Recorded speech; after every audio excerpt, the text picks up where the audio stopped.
Corazón sagrado de Jesús, en vos ponemos toda nuestra confianza, temiéndolo toda de nuestra fragilidad y esperándolo toda de vuestra bondad. Sed el único objeto de nuestro amor, el protector de nuestra vida, el sostén de nuestra debilidad y la reparación de nuestras faltas, la seguridad de nuestra salvación y nuestro refugio en la hora de la muerte. Amén. Dios te salve María, llena de gracia, el Señor es contigo, bendita eres entre todas las mujeres y bendito sea el fruto de tu vientre Jesús.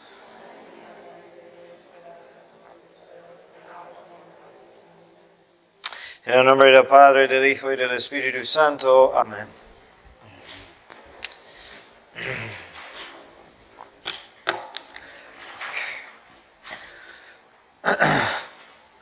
Ok, estamos hablando del sacramento de la Eucaristía. Okay, y primero estamos hablando de la presencia real.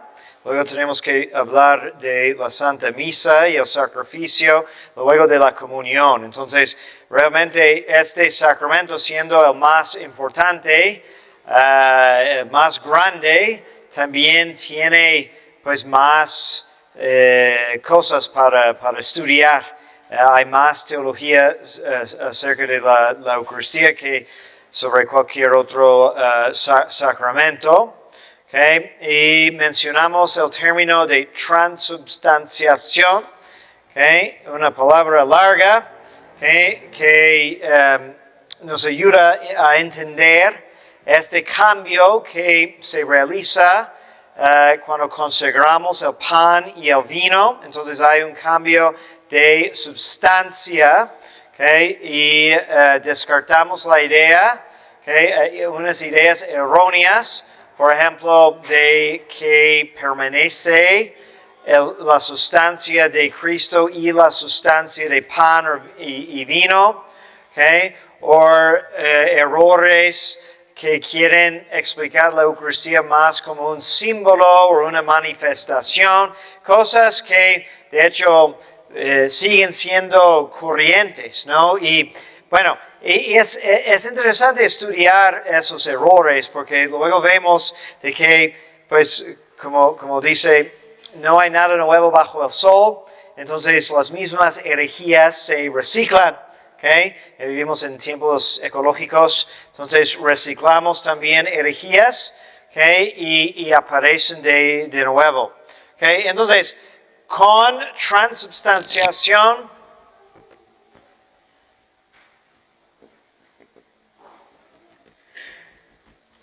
ok, entonces tenemos un cambio completo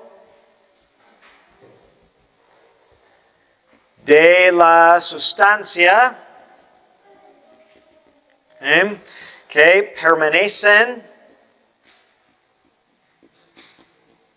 los accidentes sin estar en una sustancia.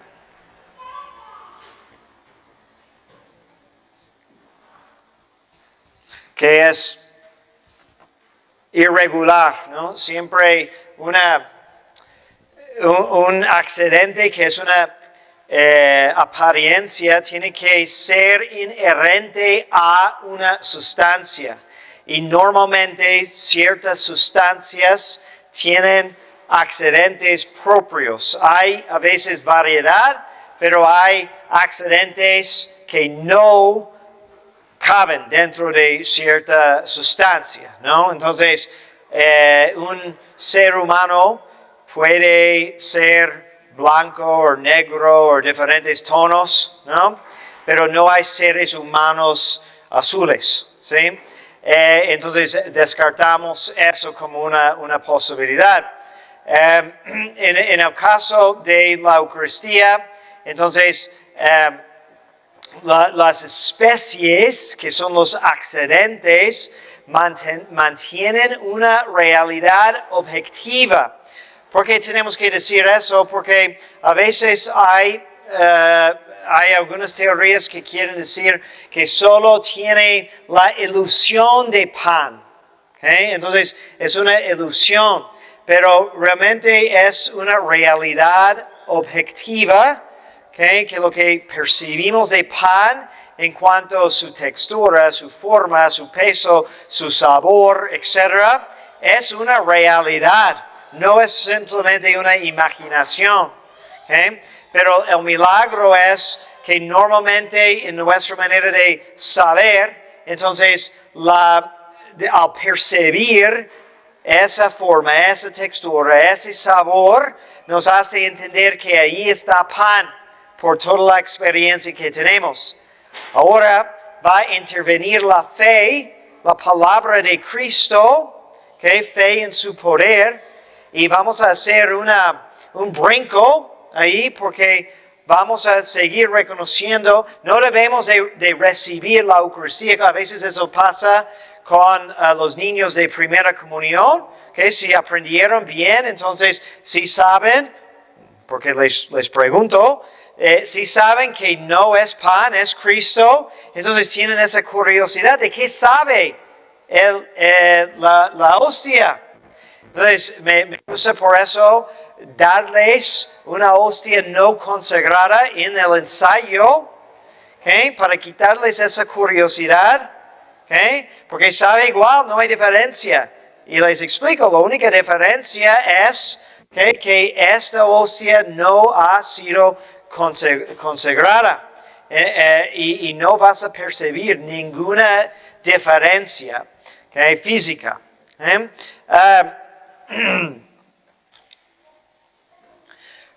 Okay, y entonces eso es unánime, es definido por la iglesia, okay, que siguen las especies de pan y vino. Y mientras percibimos las especies, sabemos que la sustancia de Cristo permanece. De hecho, eso tiene razón porque la naturaleza de un sacramento es que sea un signo sensible, ¿okay? De una realidad invisible. ¿Okay? Entonces, si no creemos que están realmente las apariencias de pan, con todas sus características, faltaríamos el signo visible para el sacramento. Okay? Y eso es lo que percibimos todos que hemos comulgado. Okay? Okay? Y Santo Tomás luego explica este otro punto, okay, de que los accidentes son inherentes a ninguna sustancia. Okay? Entonces, por milagro Dios los sostiene. Okay? Y bueno, pueden entender que es un accidente. Digamos, color, ¿no? Color rojo. Okay? Pero solo podemos entender rojo como perteneciendo a algo. No hay rojo en abstracto que flota ahí en el aire, ¿no? Es algo rojo, ¿ok? Igual con todos los accidentes del pan o del vino, tiene que ser inherente a la sustancia del vino, pero eso es parte del milagro de la Eucaristía, que Dios lo sostiene, ¿ok? Sin una sustancia, ¿ok?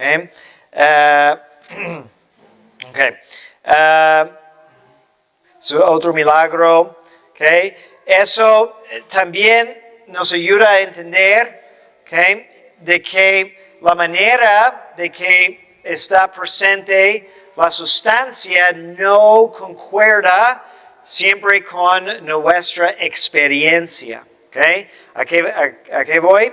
Es que sería un error pensar, okay, bueno, tengo una hostia y está Jesús, una hostia consagrada y está Jesús. Tengo dos hostias, ahí tenemos doble Jesús. No se multiplica por cantidad, okay, porque eso es un aspecto de una sustancia material, okay, que no aplica en eso, ¿no? La otra cosa es que si tomo la hostia, okay, que es Jesús, ¿okay? Y decimos que Jesús está aquí, ¿okay? Y luego me muevo acá, ¿okay? Tengo la misma hostia y decimos Jesús está aquí, ¿okay? La conclusión natural es que Dios movió de aquí a allá. Pero con eso tenemos un problema, ¿okay? Porque también profesamos que Dios está en todas partes, ¿okay? Entonces, ¿cómo es que Dios movió?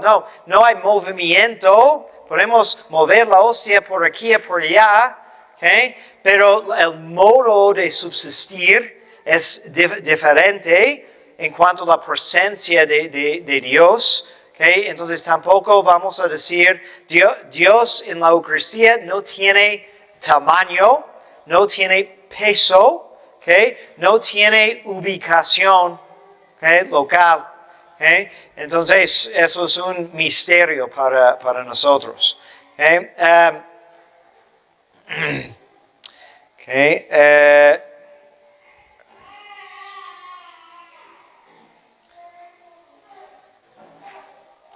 Okay. Los accidentes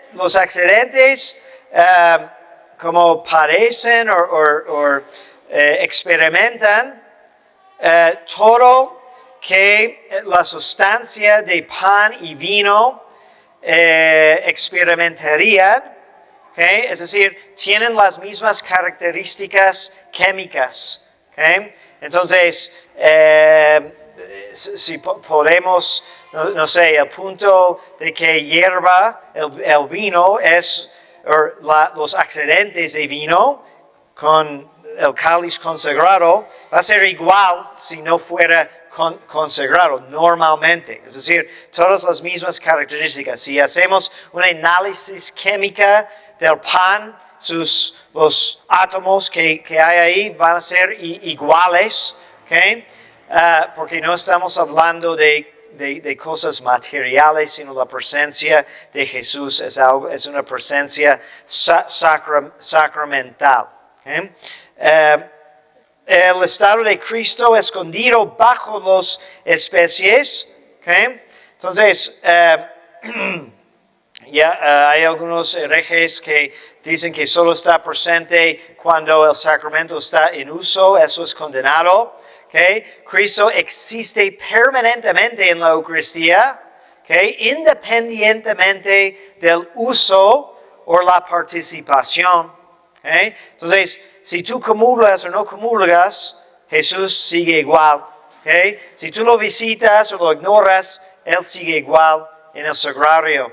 Si un pecador lo lleva para cometer sacrilegios en una misa negra, la presencia de Cristo sigue igual que si la Virgen María comulga y recibe con todo el amor de su alma. ¿Okay? Entonces es independiente de la persona o del uso. ¿Okay? Y permanece mientras las especies siguen intactos. ¿Okay?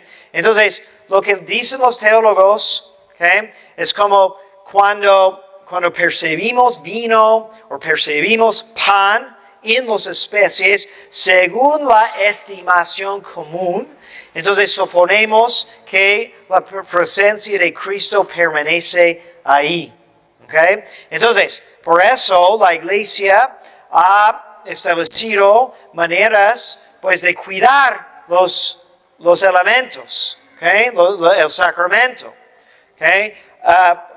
Por ejemplo, el pan eucarístico, okay, la hostia, puede corromper. ¿Sí? Entonces, igual como pan. Entonces, bueno, como es preparado un poco diferente, entonces dura más que el pan en tu casa. Okay. Pero de todos modos, la Iglesia manda, por ejemplo, de que tenemos que renovar las formas por lo menos cada mes. Okay. Entonces, no debe de haber resguardo del Santísimo en un lugar donde nunca celebra misa, okay, porque necesitan estar renovando el Santísimo. Igual con la hostia de adoración, ¿okay? Tiene que renovarlo periódicamente, normalmente más o menos cada mes. ¿Por qué? Porque pues está sujeto a todas las leyes de materia y no queremos tener una hostia con hongos. Sería maltratar el Santísimo Sacramento, ¿verdad? ¿Okay? Y bueno, es una de las razones, por ejemplo, de porque no guardamos la hostia, no guardamos la sangre de Cristo en el sagrario. ¿Por qué? Porque es menos estable. Es decir, que vino más fácilmente se convierte en vinagre, ¿okay? Y sería cuidar mal el Santísimo si dejamos que el vino consagrado pues se pudre y se corrompe cambiando en vinagre. También es más fácil que se derrama, ¿verdad? Un líquido que un sólido. Entonces, la práctica de la iglesia ha sido de no guardar el vino consagrado, solamente las hostias. Y eso con ciertos cuidados también. Tenemos que, el sagrario tiene que estar seguro. Porque no queremos que alguien lleve las hostias, porque pues si lo roban, sigue siendo Jesús, y cómo lo van a tratar, ¿sí? No podemos permitir que bichos o animales, pues, entran en el sagrario por lo mismo, porque mientras permanecen los accidentes, permanece la presencia de Cristo. Si hay un accidente con el sacramento, que es algo que la iglesia prevé, porque la encarnación, pues es un asunto delicado, ¿okay? Entonces Jesús se pone en esa forma, ¿okay? Accesible, pero también fácil de maltratar, ¿okay? Entonces puede ser, aunque tengamos todos los cuidados, que una hostia cae al suelo, ¿okay? Pero si eso pasa, no podemos decir que, bueno, como no lo recibió, ya no es Jesús. No sigue siendo Jesús, obviamente, igual que si es toda la hostia o si es nada más una migaja de la hostia, sigue igual de Jesús, porque recuerden, 2 hostias no es más Jesús que una hostia. Entonces una partícula no es menos Jesús que toda una hostia. Entonces en esa circunstancia pues tenemos que recoger la hostia y tenemos que limpiar el lugar, evitar que alguien pise el lugar, si no podemos limpiar en el momento. Y tenemos que consumir la hostia, ¿okay? Porque no podemos tirarla. ¿Okay? Una opción, por ejemplo, incluso hay rúbricas para todo eso, ¿no? Una opción también es de dejar una hostia en el agua, donde el vaso que tenemos para purificar los dedos, podemos depositar un fragmento de la hostia ahí y esperar unos días que se disuelve. ¿Okay? Eso, por ejemplo, eso me ha pasado de que una hostia cae de la boca de alguien, ya has chupado, entonces no es tan práctico de comer la hostia.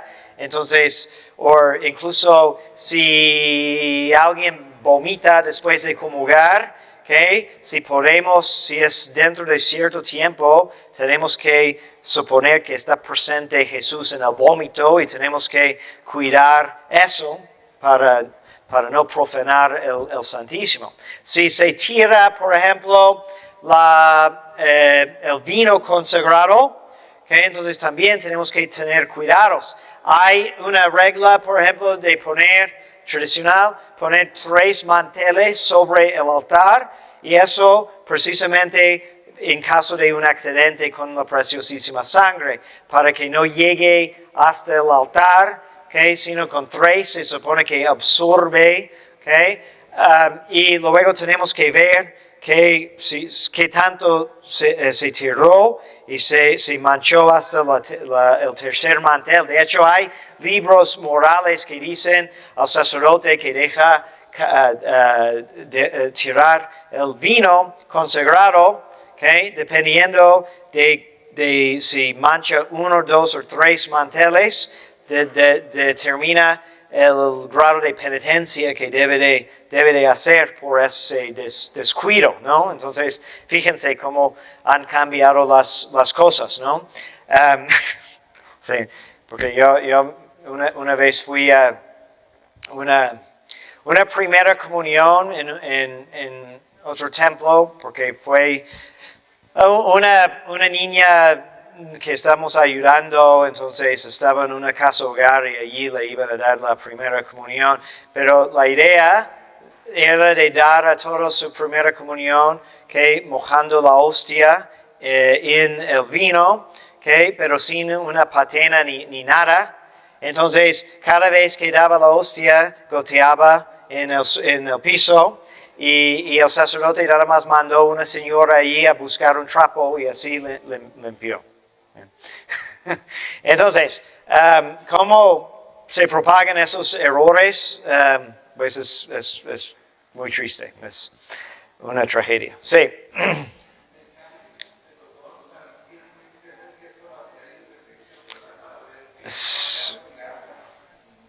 Bueno, sí, entonces hay rúbricas para eso. Entonces, tradicionalmente hay una consagración para los vasos sagrados, okay, que tienen que ser de plata o oro. Okay. A veces hay alguna otra excepción, pero un metal fino de valor, okay, porque se va a realizar un milagro ahí. Entonces, pues no lo podemos hacer en cualquier vaso. Y tiene que ser cubierto en oro, tiene que ser de buena calidad y limpio, porque si está oxidado es más difícil notar las partículas, eso sí, okay, y debe de ser correctamente consagrado. Y una vez consagrado, esas cosas no puedes usar para otra cosa. Y tampoco debes de usar una cosa de uso profano para la misa, como a veces ves que tienen como copas de vino o copas de madera o de barro. De hecho, no puede ser de barro o de vidrio precisamente porque pues si se cae, entonces se va a quebrantar, ¿no? En muchas piezas y es más difícil de cuidar. Mientras un metal que se puede dañar, pero no se va a quebrar así. También he visto que cuando están al final limpiando, usan esta parte como para todas las partículas se quedan aquí y se vayan cuando limpian su mano, que todo al copón, a la copa. Sí. Y al final, agarran ya un trapito y ese también lo usan ya, pero ya hasta que ya se fijaron que no hay ninguna partícula. Sí. ¿Y ese trapito qué se le hace? Ajá. Sí, entonces, sí, tenemos que poner todas las partículas en el cáliz, donde ponemos vino y agua para la purificación y consumimos todas las partículas. ¿Okay?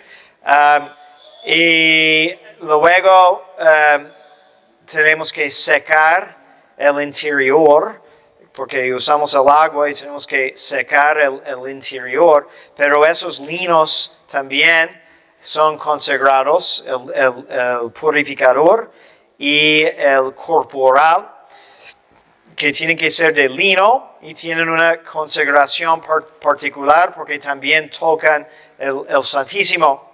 Y la tradición dice de que para la purificación de esas cosas, entonces debe ser un clérigo que hace la primera purificación, que tradicionalmente, por ejemplo, en el seminario, es un trabajo que nos asignan después de ser ordenados subdiáconos. Solamente los subdiáconos para arriba pueden purificar los linos sagrados y tradicionalmente los purificamos con 3 limpiezas, 3 purificaciones, sumergiéndolos en agua 3 veces para que se disuelve cualquier partícula que puede estar en el material o en el lino.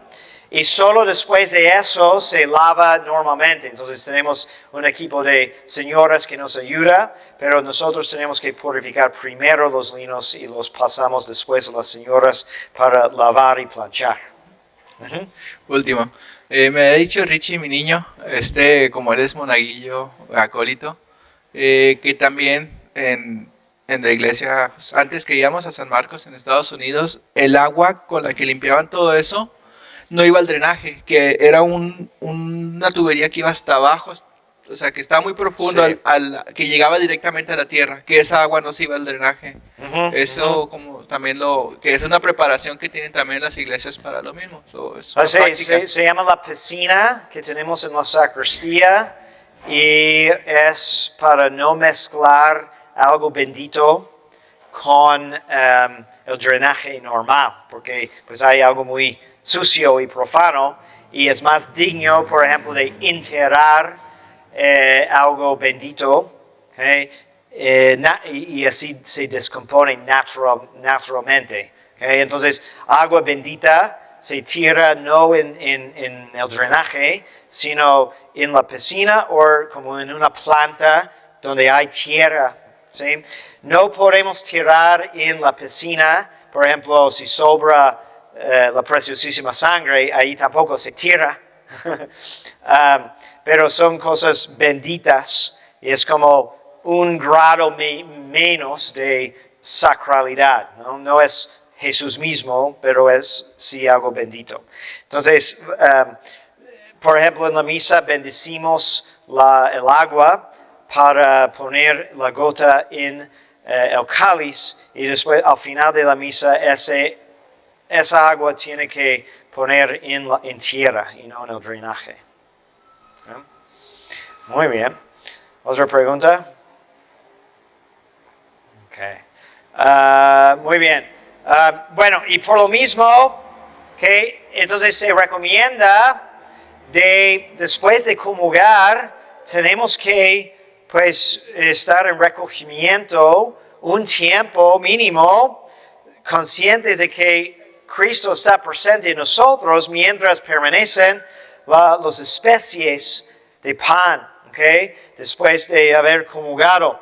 Y dicen que pues normalmente tarda por lo menos 15 minutos. Entonces sería una falta de respeto en cuanto a comulgar, ir a comer comida normal. Debemos de dejar pasar ese tiempo. No es de ley como el ayuno antes, ¿okay? Pero sí es una muy buena costumbre. También la costumbre de tomar primero agua natural para limpiar la boca, porque tal vez les ha pasado de que se pega una parte de la hostia que en el paladar o en el diente y no debemos de meter la mano. Okay? Sino de esperar que se disuelve y luego pasar primero agua para respetar el Santísimo. Uh-huh. ¿Qué hacer si ocurre un accidente y se cae la hostia y el sacerdote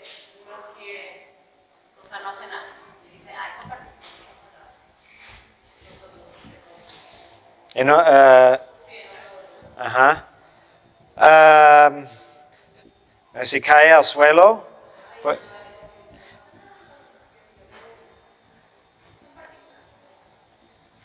entonces te manda a recoger. ¿Y la hostia está en el piso? Pues yo creo que es difícil. Tal vez podemos cubrir el lugar con algo para que no se pise, pero realmente no es tu responsabilidad, es la responsabilidad del sacerdote y es su pecado. Y no hay mucho que uno puede hacer si el sacerdote me acuerdo de que estaba en un lugar muy lejano y hay una capilla ahí, pero el sacerdote solo iba una vez al mes y es un lugar muy liberal. Yo era laico en ese momento y fui a misa y pues tenían la costumbre de usar copas de vidrio y dar la comunión de ambas especies. Y luego tenían la horrible costumbre, como tenían una chorrola, no limpiaban las copas ahí, sino las sacaban de ahí y la sacristía estaba abajo. Entonces tenías que bajar escaleras con una chorrola de como 6 copas manchadas con la preciosísima sangre. Y va a haber un desastre. Y bueno, sí sucedió de que ya sale la persona para hacer su limpieza y escuchas, se cayó y todos se rompieron. Entonces yo quería averiguar porque sabía un poco más y fui a decirles de que no lo toquen, el sacerdote tiene que venir. Y cuando bajé para averiguar, estaba enchufando la aspiradora y yo lo desconecté y le grité y le dije, no, espera, voy a buscar al sacerdote. Entonces fui corriendo, la misa había terminado y el sacerdote estaba hablando, no quiere hacerme caso, como, no me importa nada, y escucho, había enchufado otra vez y empezaron a limpiar así como nada. Gracias a Dios, otra persona que tenía conciencia, pues por lo menos vio que después de aspirar, sacó la bolsa y lo tiró en la basura. Y esa persona sacó la bolsa de la basura de la aspiradora, la llevó a su casa y la enterró en su jardín. Pero vivimos en tiempos muy locos porque eso debe ser la primera preocupación del sacerdote de custodiar el Santísimo Sacramento, pero muchas veces quieren hacer todo el contrario, ¿no? Hay también un ejemplo, creo que se lo he compartido, pero es un ejemplo que explica Fulton Sheen sobre un sacerdote que fue encarcelado en China, por los comunistas y interrumpieron la misa y los comunistas tiraron el copón y se esparcieron las hostias por todo el presbiterio y lo encerraron en la sacristía, que es como aquí, y tenía una ventana, pero estaba cerrada. Entonces él se quedó ahí adorando las hostias tiradas ahí, pero luego vio de que una niña que apenas había hecho su primera comunión, pues regresaba en la noche cuando no estaban vigilando y para que nadie se diera cuenta, cada día comulgaba una vez, pero que entraba y se hincaba y adoraba una hostia y lamía la hostia del piso porque no se atrevió a tocarla y hasta la última. Y fue finalmente después de comulgar todos menos una que la descubrieron y la mataron después de comulgar esa última hostia, ¿no? Entonces, Fulton Sheen habla de ese ejemplo de heroísmo, de que arriesgó su vida para pues, cuidar el Santísimo. Y eso de parte de una pequeña niña. Okay. Bueno, también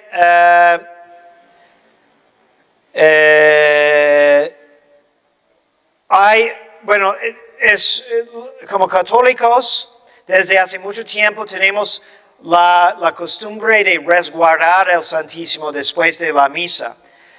Parece que no era siempre el caso de que antes por un tiempo consagraban solo lo necesario, pero muy pronto desarrolló la costumbre de llevar también el Santísimo a los enfermos y por eso empezó la tradición de resguardar el Santísimo después de la misa. Y de ahí empezó más culto al Santísimo, visitas fuera de misa, etc. ¿Okay? Pero no hay otras religiones cristianas, por ejemplo, que aunque tengan la comunión, pues no tienen la misma teología, entonces no existe la práctica de llevar la hostia a los enfermos. ¿Por qué? ¿No? Para ellos solo tiene significado dentro de una celebración.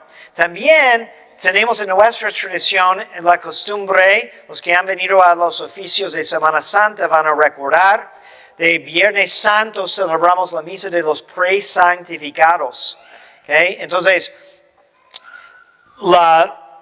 como no hay misa en Viernes Santo, porque es el día en que Cristo murió, entonces pues entramos en la celebración histórica de su muerte y no hay misa, que sería como en cierto sentido una duplicación de lo mismo. Pero en Jueves Santo, para mostrar la conexión entre todo el Triduo Santo, consagramos 2 hostias grandes. Entonces luego llevamos una hostia en el cáliz al monumento, ¿okay? Y dejamos Jesús allí por toda la noche. Y luego en la misa de Viernes Santo, donde no hay consagración, llevamos en procesión esa hostia y comulgamos con toda la misma reverencia. Porque creemos que su presencia permanece. También es Cristo entero presente en cada forma. ¿Okay? Cristo está presente en cada parte de cada especie, cuerpo, sangre, alma, divinidad. ¿Okay?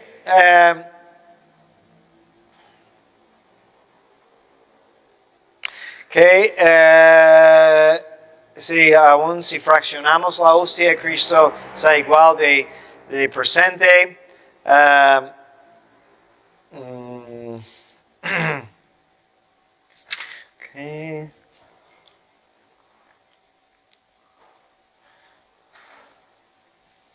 Okay. También una distinción importante, porque a veces hay un lenguaje místico, podemos decir, un lenguaje que es bueno para la vida espiritual, pero no es tan preciso, ¿no?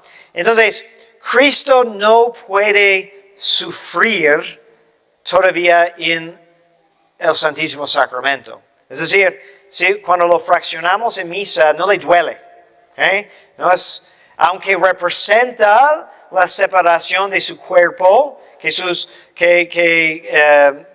sangre y su cuerpo se separaron, etc. ¿Okay? Representa todo su sufrimiento. No está sufriendo actualmente. ¿Por qué? Porque existe gloriosamente reinando en el cielo. Es impasible ahora, no imposible, impasible, que significa que no puede sufrir. Ahora, digo, es lenguaje espiritual y místico porque sí tiene una importancia de pensar en devoción al Sagrado Corazón. Hablamos de reparación por las ofensas que recibe en el Santísimo Sacramento. Entonces, cuando lo maltratamos, cuando lo recibimos indignamente, cuando hay profanaciones y sacrilegios, si daña su corazón en el sentido de que todo lo que sufrió en su corazón fueron previstos esos pecados, ¿no? La falta de amor es causa de sus sufrimientos en su vida mortal. pero es incorrecto pensar en un sentido demasiado literal, ¿okay?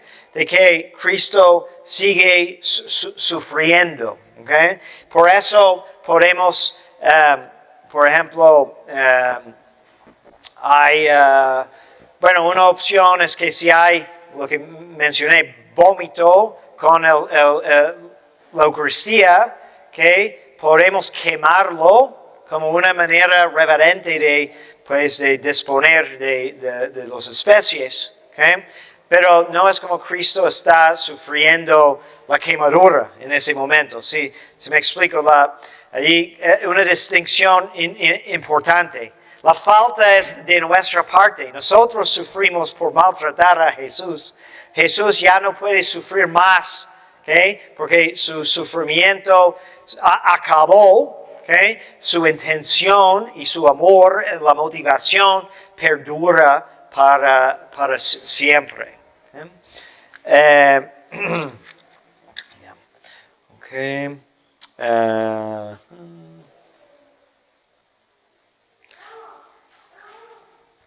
Okay. Entonces debemos a Cristo en la Eucaristía el mismo culto de latria. Okay. Hay protestantes que están escandalizados, okay, viendo cómo nos hincamos frente a la Eucaristía, etc. Okay, porque no creen que es el mismo Jesús. Pero nosotros, al creer que es Jesús, tenemos que tratar esa hostia con la misma reverencia interior y exterior como trataríamos con Dios si se aparece en nuestra presencia. Entonces ahí entramos en una polémica muy grande de estos tiempos, porque todos tienen experiencia de cómo tratan a Jesús muy a la ligera, ¿no? Hay no sé quién me lo contó, pero de un musulmán que fue invitado por un amigo a una misa, el amigo con buena intención queriendo convertirle, y salió el musulmán de misa y dice, yo no creo que ustedes crean lo que dicen, porque si yo creería lo que ustedes profesan, no entraría en el templo, sino arrastrándome por el suelo, ¿no? Por estar frente a la majestad de Dios. Entonces eso tiene que ver cómo nos vestimos, cómo nos portamos, cómo nos preparamos, cómo mostramos reverencia al Santísimo, etc. Porque estamos en la presencia de Dios, ¿no? Por eso, es tan recomendable la forma tradicional de comulgar, ¿okay? Porque, de darnos de comer nosotros mismos agarrando en la mano parados, es como muy empoderado, ¿no? Es muy profano en cierto sentido. Mientras en cualquier otro momento te hincas y abres tu boca para que alguien más ponga comida en tu boca, ¿no? No ha pasado desde que éramos bebés, ¿no?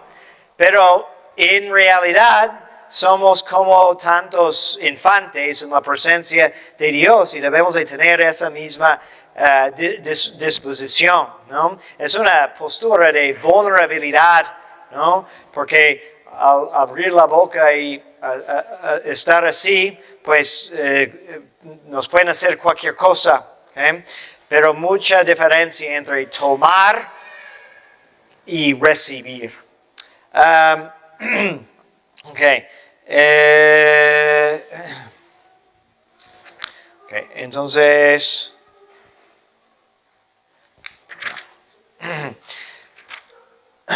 luego, y también la iglesia tiene como algo más reciente la práctica de adoración eucarística, ¿okay? Y eso es interesante porque todos escucharon la polémica hace unos años, ¿okay? Acerca de cómo recibimos la comunión, etc. Y el argumento de que así hacían en la primitiva iglesia y necesitamos recuperar eso, ¿no? Pero lo que es indiscutible es que ha habido un aumento por lo largo de los siglos hasta los últimos 70 años cuando decayó, pero un aumento constante de culto eucarístico. ¿Okay? Y eso es muy providencial. Vemos en diferentes tiempos también otras devociones crecen, ¿no? Hay mucho fervor ahora para la devoción a San José, que es más reciente, en otro tiempo el Sagrado Corazón, etc. Pero ha habido un aumento de amor y devoción al Santísimo Sacramento, que ha cambiado nuestras prácticas por lo largo de los siglos, ¿no? Entonces, si en algún momento celebraban misas en cualquier casa, porque era tiempo de persecución y aún no había templos y a veces dejaban al Santísimo en una casa. Luego decidieron, no, ese don es tan grande, necesitamos dedicarlo a un lugar exclusivamente para eso y nosotros debemos de ir allá en vez de traer el Santísimo a la casa. Y luego si todos tocaron con sus manos, luego dijeron, pero a ver, si realmente creemos lo que profesamos, entonces si cae una partícula, eso es Jesús también. ¿Y cómo vamos a cuidar eso? Mejor que no tocamos. O si en un tiempo con menos personas, cuando eran grupos muy pequeños, tomaban también del cáliz, pero luego creció la cantidad de personas y decían, entre más personas que toman, necesitamos más vino consagrado que aumenta por mucho la probabilidad de que haya un accidente. Entonces, si sabemos que Jesús está presente totalmente en la hostia, entonces mejor no arriesgar y muchas cosas así. Entonces, la práctica, ya les comenté de la práctica de guardar el Santísimo en un sagrario. En un tiempo era la costumbre de que el sagrario donde tenían unas hostias para los enfermos estaba en la sacristía o en la casa del sacerdote. Luego empezaron a poner una capilla en algunas iglesias para que la gente podía visitar. Luego fue realmente después del Concilio de Trento que empezaron poner en vigor el culto eucarístico. San Carlos Borromeo, por ejemplo, fue el primero de poner un sagrario en el altar principal de su catedral y invitar a la gente a venir. Él también empezó la devoción a las 40 horas, donde solemnemente exponen el Santísimo. Tenemos antecedentes, por ejemplo, en el siglo XIII, con toda la teología que hizo Santo Tomás de Aquino y la poesía que escribía para la fiesta de Corpus Christi a raíz de un milagro, que es otro punto, que ahorita regresamos a eso. Un milagro eucarístico, que realmente es un milagro inverso, porque donde haya la Eucaristía hay un milagro, ¿sí? Pero me refiero a las veces cuando también toma la apariencia de sangre y cuerpo, ¿okay? Entonces empezó la práctica de exposición solemne, pero en ciertas circunstancias, con ciertos permisos y reuniendo todos los cuidados para darle un culto digno, ¿okay? Ahora creo que ya hemos llegado a otro extremo en que ya no preocupamos por tantos cuidados y hacemos exposición o adoración en cada templo sin que haya velas, sin que haya gente, etc. Y tiene el efecto contrario de disminuir el amor por el Santísimo Sacramento. ¿Okay? ¿Pregunta ya? Mi pregunta es, cuando recibimos al Señor, que no lo pone, a mí me inquieta, pues, para mí, cómo pasarlo, cuánto me tengo que esperar, porque a veces no, si lo puedo empujar, pues, con la lengua, porque se pega Sí, sí, ¿qué? ¿Cómo? Se pega en el paladar, Ya. Entonces, si es correcto que lo empuje con la lengua o me lo pase con la lengua. ¿Cómo Sí, hacerlo? sí. Porque tengo temor. Bueno, el sacramento se recibe en la lengua, con la boca. Entonces no hay ninguna indignidad de que pues toca la boca, ¿no? Así es la manera de recibirlo. Y la idea es que todo se contiene en tu boca, ¿ok? No debes de escupir, obviamente, ¿no? Y por lo mismo no debes de meter el dedo para quitar un pedacito, ¿ok? Pero si tienes un problema de que se pega al paladar, si lo puedes como quitar de ahí con tu lengua, o si necesita tomando agua, ¿ok? No hay problema. Cuando hay un enfermo que ya casi no puede tragar nada, la costumbre de la iglesia es darle un pequeño pedacito de la hostia en agua con una cuchara, ¿sí? Entonces eso facilita que se pase. Entonces no hay indignidad con eso porque todo entra en la persona. ¿Sí? No hay ofensa en eso. ¿Okay? Ahora, sí existe la costumbre, que yo creo que es venerable, ¿no? de evitar tratar la hostia como comida normal. Entonces, se ve mal si sale como si fuera chicle, ¿no? ¿Okay? Entonces, antes aconsejaban de dejar que disuelve en tu boca. Aquí tenemos un problema que nuestras hostias son muy grandes. Es raro porque en otros lados son mucho más chiquitos y más delgadas y entonces se disuelven con más facilidad. Entonces tal vez hay una necesidad de masticarlo un poquito porque hay otro peligro si lo dejas en tu boca mucho tiempo y tienes que toser o algo, entonces se esparce. Bueno, sí, debemos de disfrutar el momento de intimidad. Que si hay mucha gente que lo dejan disolver sobre su lengua, manteniéndose en recogimiento, que no debemos de... si tenemos que masticar, yo creo que es importante que sea discreto y también es irreverente. A veces veo que viene una persona con su lengua como azul o verde, como apenas quitaron el chicle de su boca y casi no quiere darle la hostia porque debes de lavar tu boca antes de recibirlo.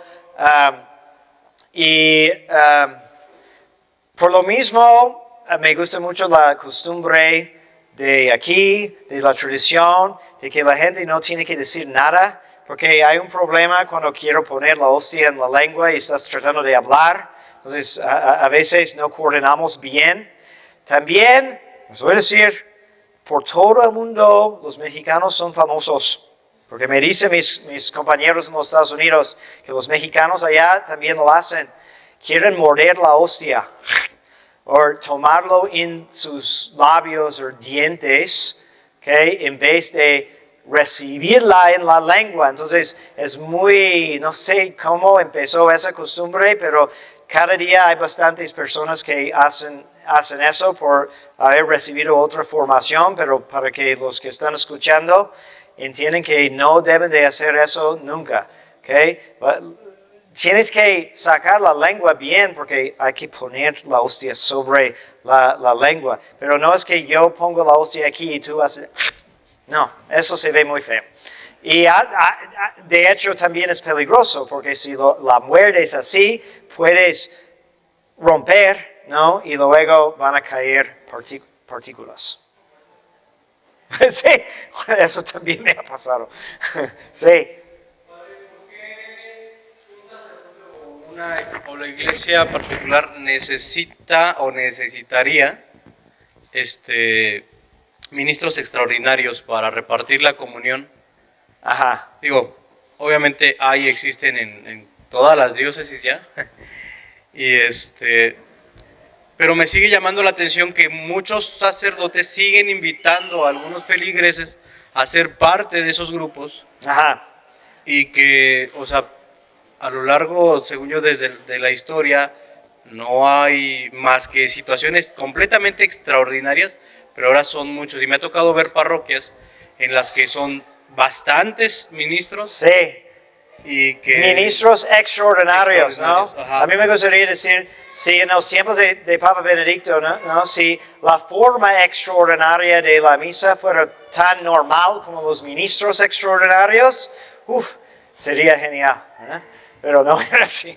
Porque incluso, por ejemplo, también me ha tocado ver que ministros hacen, obviamente, liturgias, o para liturgia le llaman, e incluso llegan a cometer, obviamente sin saber y sin querer, ciertos abusos con la misma Sí. Eucaristía. Sí. Entonces, ahí, ¿cuál es la...? Bueno, ahí tenemos un tema muy grande, ¿ok?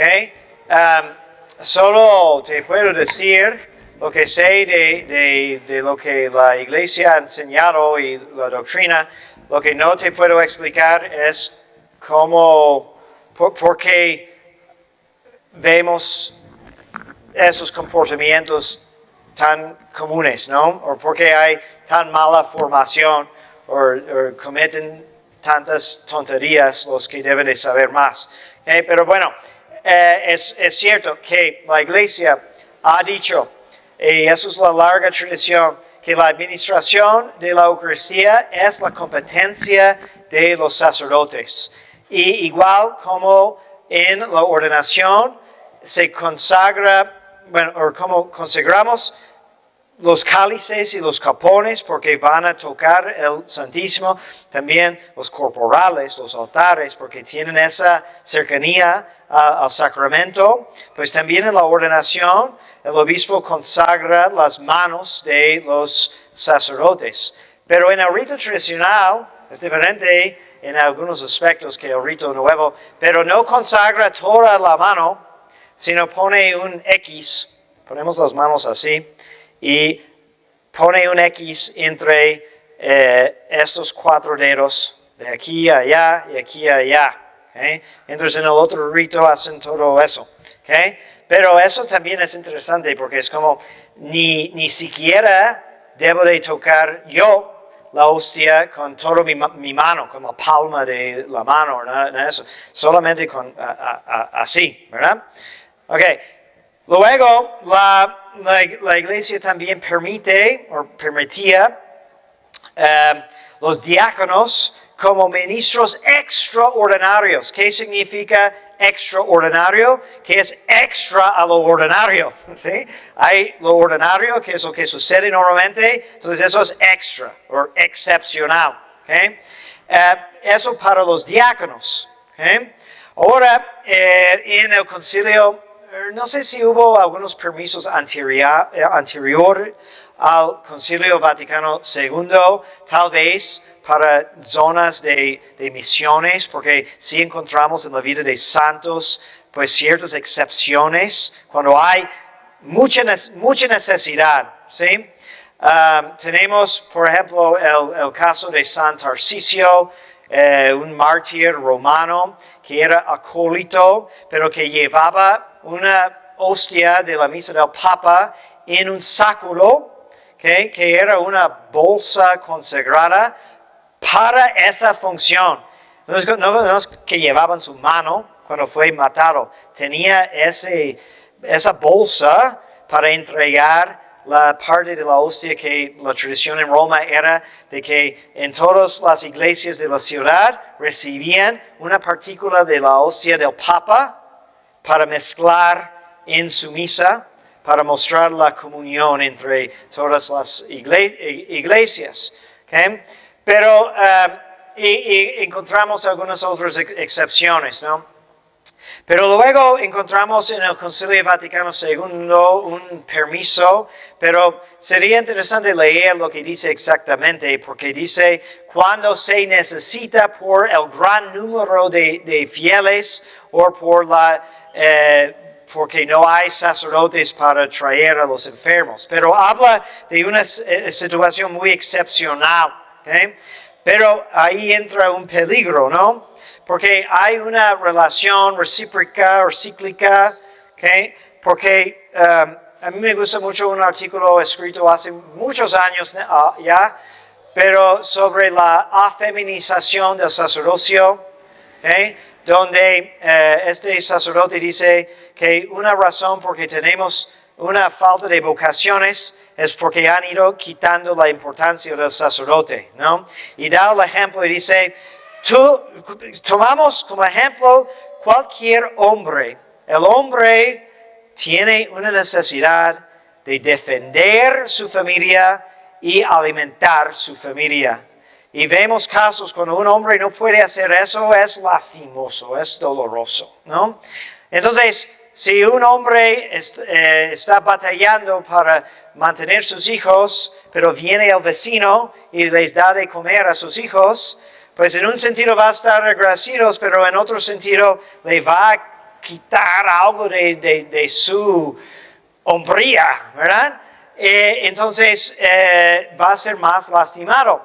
Y dice, algo similar ha sucedido en el sacerdocio porque pues es una realidad que hay muchas más ministras que ministros, ¿okay? Y cuando el papel del sacerdote no parece tan importante, también inspira menos a los jóvenes a sacrificar su vida para hacer eso. Y luego pues hay menos sacerdotes y luego más necesidad de ministros y luego se aumenta más el problema, entonces sigue empeorando. Y yo creo que tiene mucho que ver, porque ya en muchas parroquias los ministros son como una regla. No importa si hay 5 fieles, tienes que invitar a fulanita y fulanita para que hagan su ministerio. Y realmente es ridículo. No tienen, bueno, si reciben una formación, normalmente es mínima, pero no tienen esa consagración para ese trabajo, ese ministerio, es decir, dedicado exclusivamente para eso. Entonces no tienen, como se supone, la iglesia nos dice que parte de nuestro compromiso de celibato es para profundizar el amor hacia Jesús sacramentado. Entonces, quien ama más, cuida más. Entonces, todo está muy relacionado. También lo de los ministros extraordinarios va a tener que ver mucho con el permiso de comunión en la mano. ¿Okay? Porque hubiera sido impensable decir que un laico puede administrar la comunión con sus manos. Y lo interesante es que si los sacerdotes suelen tener muy poco cuidado en limpiar sus dedos y todo eso, pues los ministros menos, no lavan sus manos nunca. ¿Okay? No hay cuidado alguno. Entonces, pero esa historia es larga. Pero les recomiendo que lean el libro que se llama La comunión en la mano por Monseñor Laice, que era obispo de San Luis en Argentina, muy perseguido porque no quería implementar la comunión en la mano, aunque supuestamente el Vaticano dio permiso para cada obispo evaluar si había necesidad, pero luego se aventó la presión de la conferencia episcopal y realmente pues estaba casi obligado, y por eso escribió el libro para mostrar la farsa de cómo se implementó, porque decían una cosa y luego hacían otra cosa para justificar y nunca siguieron sus propias reglas para permitir esa excepción. Sí.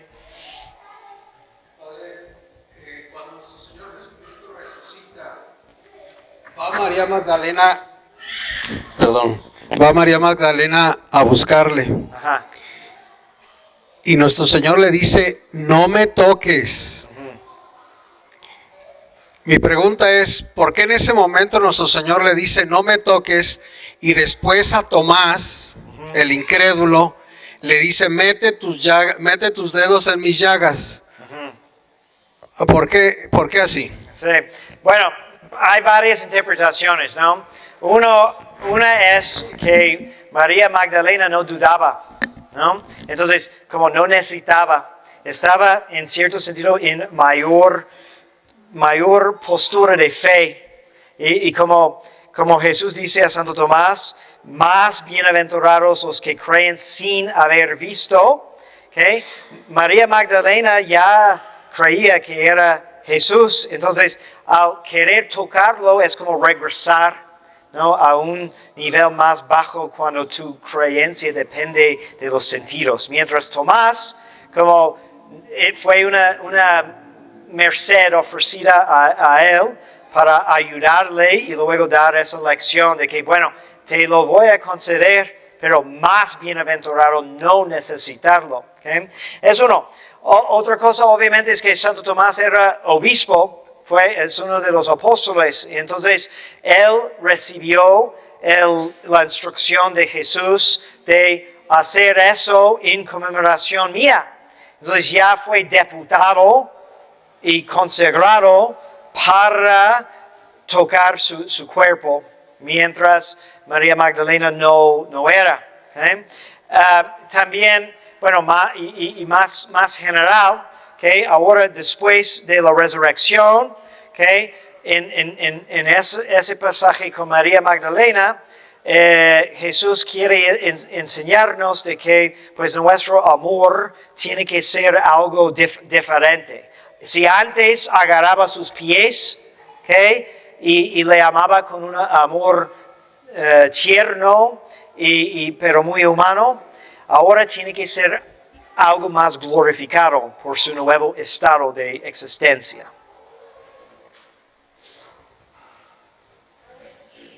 Bueno, el otro día platicaba con un muchacho que es cristiano y me decía que a él le llama mucho la atención los milagros eucarísticos. Ya.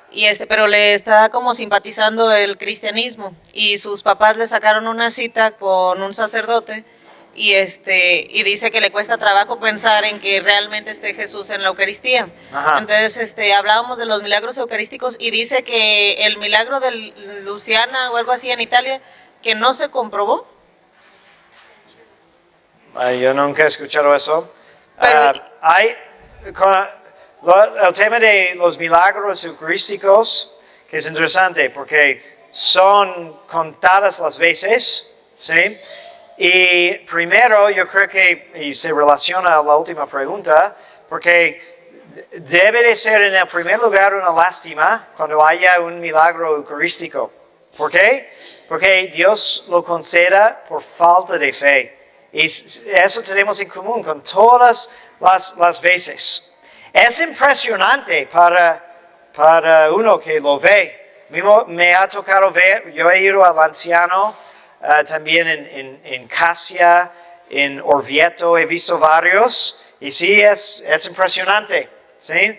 Pero en realidad es una lástima porque para que sucediera, pues era necesario de que alguien faltaba fe y hubiera sido más perfecto, pues creer sin ver, como dijo Jesús a Santo Tomás. Entonces, ¿qué está pasando en esos milagros? Entonces, normalmente, pues cambia la sustancia, pero permanecen los accidentes.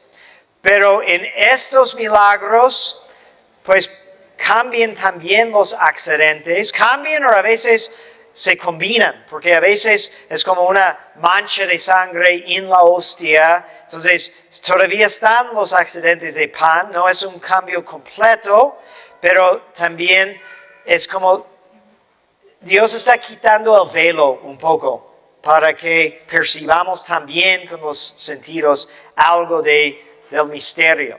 Pero a mí hay ¿quién es que habla de eso? No me acuerdo. Pero dice, hay algo similar que pasa en la transfiguración.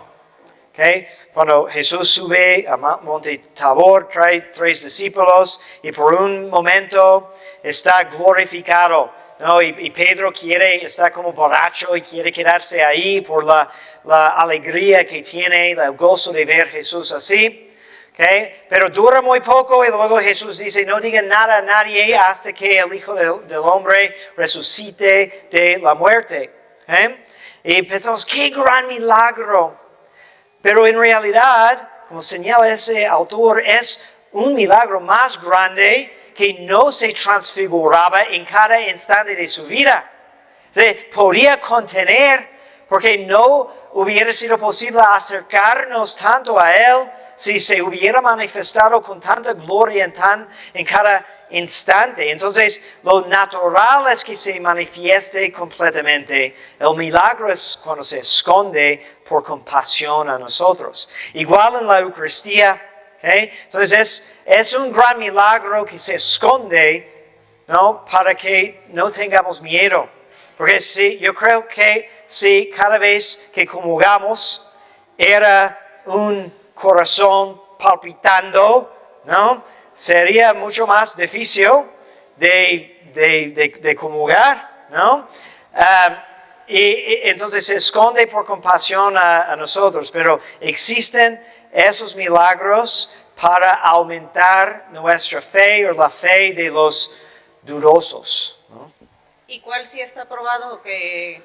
No tengo la lista presente, pero por ejemplo yo creo que eso fue el apostolado de Carlos Acutis, ¿no? En un sitio web de juntar una lista de todos los milagros eucarísticos aprobados. Hay que tener cuidado porque a veces hay un afán de encontrar un milagro donde no hay o una necesidad de tener un milagro. No debemos nunca de pedirle a Dios ese tipo de milagro, porque como digo, es una evidencia, es una consecuencia de una falta de fe.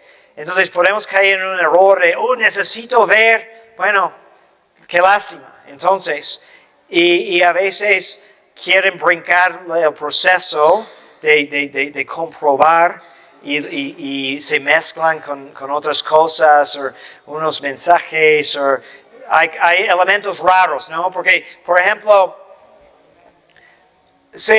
bueno, hay diferentes mensajes, ¿no? en diferentes milagros, pero yo dudaría que Dios daría un milagro eucarístico de tal manera que aprueba abusos litúrgicos, ¿sí?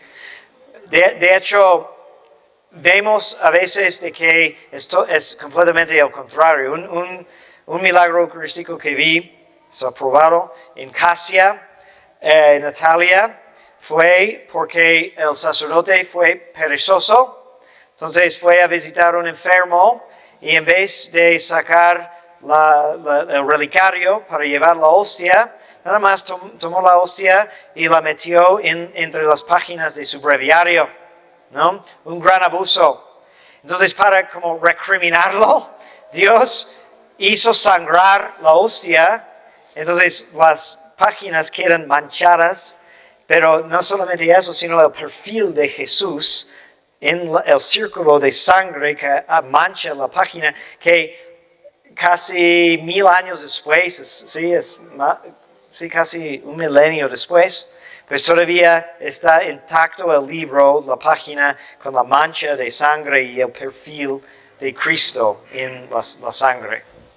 Y es que tristemente, o sea, me rebatía mucho respecto a, por ejemplo, como la simpatía que hay o las cosas que se han hablado desde la cabeza y de la homosexualidad y, o sea, todo eso le hace pensar que, pues, o sea, que la iglesia en que él nació está equivocada. Y si alguien viene a fe a través de un milagro eucarístico de ese tipo, debe de luego trascender eso, ¿no? Porque yo no creo que Santo Tomás pidió a Jesús otra vez tocar sus llagas.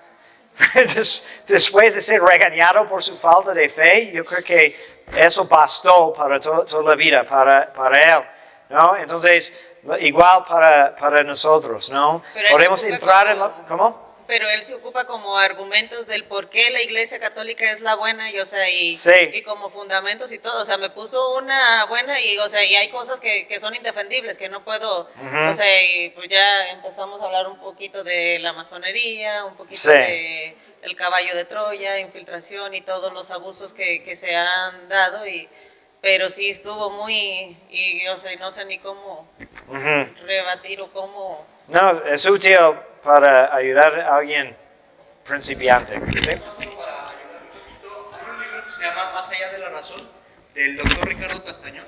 Es un investigador neurocientífico, que él ha investigado milagros eucarísticos, evidenciado también a través de la ciencia, y hay otro libro que también se llama Crónica de un milagro eucarístico, también del doctor Ricardo Castañón, que pueden ayudar a entender esa parte. Muy bien. Ok, ¿otra duda sobre este tema? ¿Sí? Las parroquias, digo, lamentablemente, tienen en sus capillas donde está el sagrario y donde está la Eucaristía presente, mentadas asambleas de renovación. Entonces estos grupos, pues, no son nada reverenciales, le dan la espalda estando presente el Señor y empiezan a hacer, bueno, algunos han de conocer qué tipo de alabanzas hacen, medio alocadas, por decirles así. Tengo entendido que estos movimientos tuvieron su inicio con movimientos protestantes, ¿no? Fue una copia que la iglesia quiso hacer allá en Estados Unidos para atraer más adeptos. Creo que por los 50, 60, si no mal recuerdo. Nada más que ahorita ya está muy permeado todo eso dentro ahora sí, de nuestro catolicismo. Y hasta tal punto de que lo ven normal. Digo, yo, bueno, no quiero pensar, a lo mejor estoy equivocada, todo eso quería dentro también de una irreverencia, de un abuso litúrgico, que en ciertas parroquias les permitan estar dentro de la capilla del sagrario haciendo todo este tipo de asambleas. Bueno, no podemos preocuparnos por todos los abusos que permiten porque pues no es nuestra competencia o no nos corresponde. Entonces, lo que nosotros podemos hacer es hacer reparación, ¿no? Yo creo que en general necesitamos acostumbrarnos más a disfrutar el silencio en la presencia del Señor. Es lamentable de que muchas veces pensamos que la única manera de hacer una hora santa es estar hablando todo el tiempo o cantando, pero luego no apreciamos el silencio, que es la mejor manera de orar. Entonces, pues la única cosa que podemos hacer donde vemos esas cosas es evitar los lugares e intentar encontrar un lugar silencioso, reverente, donde podemos hacer las visitas. Tal vez hay una capilla abandonada donde podemos pues visitar el Señor sin preocuparnos de eso, porque solo pues nos molesta y nos inquieta y no sirve, no podemos solucionar nada. Padre, ¿desde cuándo y por qué razones la Iglesia cambió la disciplina en cuanto a la recepción de la comunión de los laicos? Porque tengo entendido que antes se recibía rara vez. ¿Y por qué ahora cambió eso?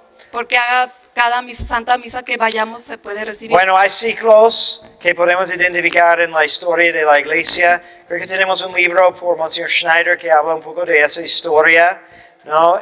De que en cierto sentido, pues tenemos de la boca de nuestro Señor, que es el pan de cada día, ¿okay? Entonces siempre hemos reconocido de que lo ideal sería poder recibir todos los días, porque en monasterios donde la gente se consagra, entonces eso, bueno, en diferentes tiempos ha sido la práctica, pero hay movimientos y cambios en el pensar. Entonces, por influencia de cierto rigorismo, por un lado, se insistían más en la necesidad de estar muy bien preparado, el rigor del ayuno lo dificultaba, etc. Entonces, era algo, el pensamiento era, bueno, menos veces, pero mejor hecho, ¿verdad?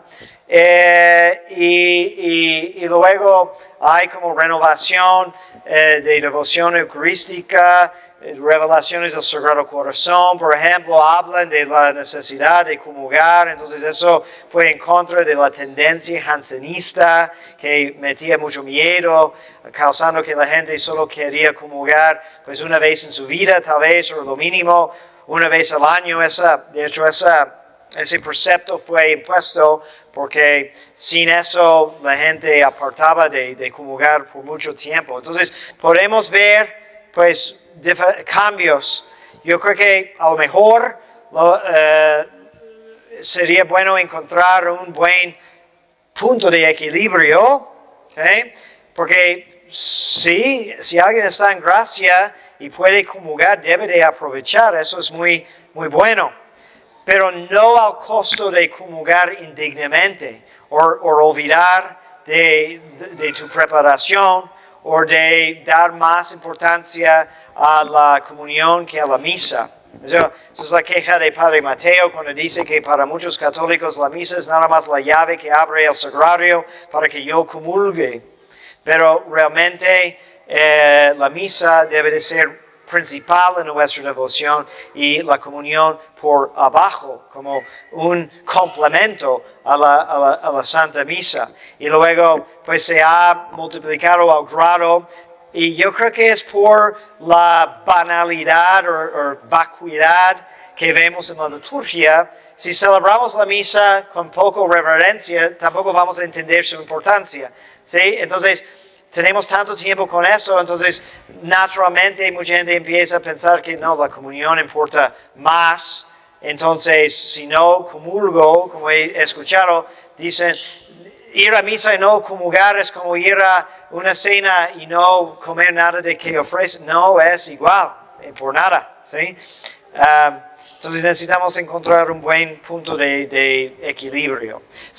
Fue Papa San Pío X, por ejemplo, que bajó la edad de comunión, primera comunión, que también recomendó la comunión más frecuente. Eso fue a principios del siglo XX. Entonces vemos cierto aumento, pero tal vez en algunos lados con excesos. Ok, muy bien. Última pregunta. ¿Cómo?